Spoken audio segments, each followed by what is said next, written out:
ഈ ചായ ഒന്ന് കുടിച്ചു നോക്കൂ. അനേകം രോഗങ്ങൾ നിയന്ത്രിക്കാം. പേരയിലയോ എന്ന് സംശയം തോന്നുന്നുണ്ടോ? സംശയിക്കേണ്ട. പേരയിലയുടെ ഗുണങ്ങൾ നമ്മെ അതിശയിപ്പിക്കുന്നതാണ്. എന്നാൽ പേരയില ചായ ഒന്ന് പരീക്ഷിച്ചാലോ? എങ്ങനെയാണ് പേരയില ചായ ഉണ്ടാക്കുന്നതെന്ന് നോക്കാം. പേരയിലയുടെ തളിരില കുറച്ചെടുത്ത് നന്നായി കഴുകുക. അതിനുശേഷം നന്നായി തിളച്ച ചൂടുവെള്ളത്തിൽ ഇട്ടുവയ്ക്കുക.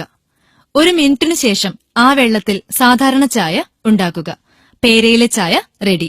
പോഷകമൂല്യത്തിന്റെ കാര്യത്തിൽ ഒപ്പമുള്ള എല്ലാ പഴങ്ങളെയും പിന്തള്ളി മുൻനിരയിലേക്ക് കുതിച്ചുകൊണ്ടിരിക്കുകയാണ് നമ്മുടെ പേരയ്ക്ക.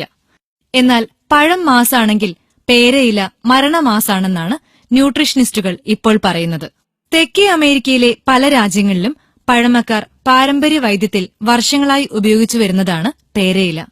പേരയില ചായ മാത്രമല്ല, തിളപ്പിച്ച വെറും വെള്ളത്തിൽ ഇല മാത്രമിട്ടും കുടിക്കാം. പേരയില ചായയുടെ ഗുണങ്ങൾ കേട്ടാൽ ചിലപ്പോൾ കടയിൽ നിന്ന് വില കൊടുത്തു വാങ്ങിക്കഴിക്കുന്ന ഗ്രീൻ ടീ ഇനി വാങ്ങണോ എന്ന് ആലോചിച്ചു തുടങ്ങും. ബ്രസീലിലെ സാവോ പോളോയിൽ നടന്ന ഒരു പഠനത്തിൽ പറയുന്നത് ഡയറിയയ്ക്കെതിരെ ഒന്നാന്തരം മരുന്നാണ് പേരയില എന്നാണ്. ഡയറിയയ്ക്ക് കാരണമാകുന്ന സ്റ്റഫൈലോകോക്കസ് ഓറിയസ് ബാക്ടീരിയയുടെ ശരീരത്തിലെ പ്രവർത്തനം മന്ദീഭവിപ്പിക്കുകയാണ് പേരയിലയിലെ ആന്റി ഓക്സിഡന്റുകൾ ചെയ്യുക.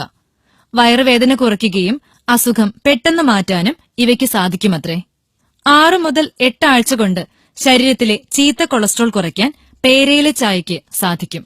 പ്രമേഹത്തിനെതിരെയുള്ള ഉത്തമ ഔഷധം എന്ന നിലയിൽ ജപ്പാൻകാർ തെരഞ്ഞെടുക്കുന്നത് പേരയിലയെയാണ്.